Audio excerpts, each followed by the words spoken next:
Now, as you know, here on the UK Tonight, we like to leave you with something uplifting, a little bit different. And this festive edition is no different. As it's Christmas, we are going to take you to church. Wrestling church, that is. You may remember back in April, Kingdom Wrestling went viral, mixing Bibles with body slams to get new members into their congregation. Well, I've caught up with them once again to find out how they're spreading some festive cheer. Well, Gareth, it's so good to see you. We spoke at the start of 2025, and after our interview, your wrestling church came to global prominence. You got global attention. What kind of impact has that had on your church over the course of 2025? I think it's just been incredible to have that kind of credibility for the world to take notice that the church is trying different things. I think it's been great for the local church in our area here in Yorkshire, and it's been great for us as an organisation to be able to having so many more eyes on us and so many more people learning not only about wrestling and how we can tell stories in the ring, but also about the Christian faith and how we can engage people in a completely new and unique way. Yeah, wrestling, the ultimate David and Goliath story, isn't it, really? And I can see you've got tinsel around the ring there, ready for a festive throwdown. What does the festive period look like in the church? Yeah, I mean, it is a highlight of the year. Many churches up and down the country, if not all of them right now, are in the throes of preparing for Christmas, and the extra people that will be coming through the doors as traditional Christmas carol concerts. But obviously we do things differently. We have a ring. We've just done a massive Christmas toy drive with our Toil Rumble, where we had 30 competitors throwing each other over the top rope, and people donating toys for us to take to local children's wards, so that kids at Christmas can enjoy pro wrestling as well. So yeah, we've just had that, and it was one of our most attended events of the year. Over nearly 200 people in St Peter's Church here in Shipley, and yeah, we're hyped up for Christmas, ready for us to kind of signal in the welcoming of Jesus coming off the top rope into that manger with the elbow drop. Well, I can see some young wrestlers behind you, because you run training classes for the younger members of your congregation. They like to get involved.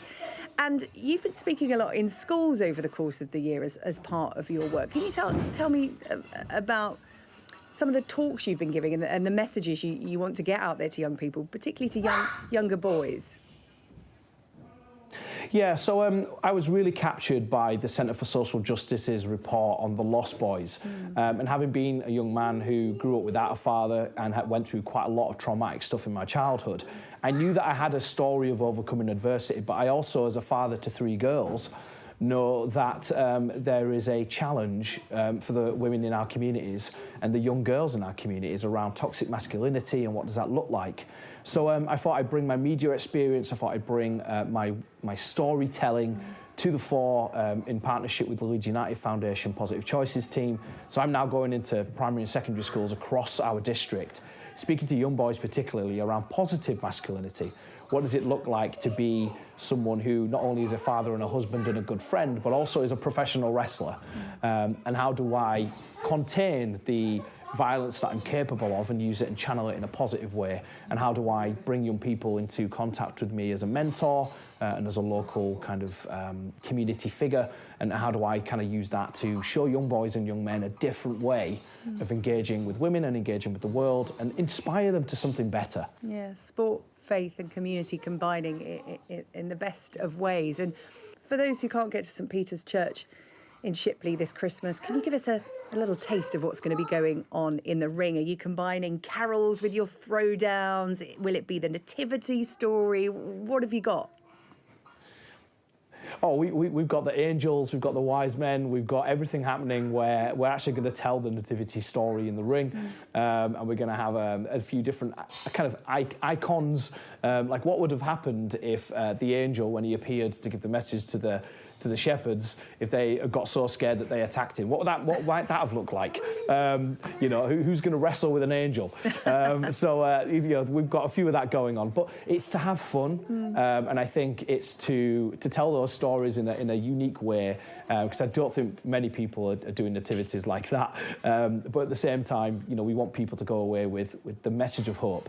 And that regardless of your circumstances, where you've been, what you've been through, you are not given up on, that you are not discarded, that you have a hope and a future. and that through Jesus and through the church and through those who want to support you and lift you up and encourage you, that you can become a champion. Indeed. Well, Gareth, thank you so much. Gareth Thomas, founder of Wrestling Church. It's been an absolute joy to speak to you, and all the best to you and your congregation for 2026 from all of us here at Sky News. Thank you. Well, that's all we have time for.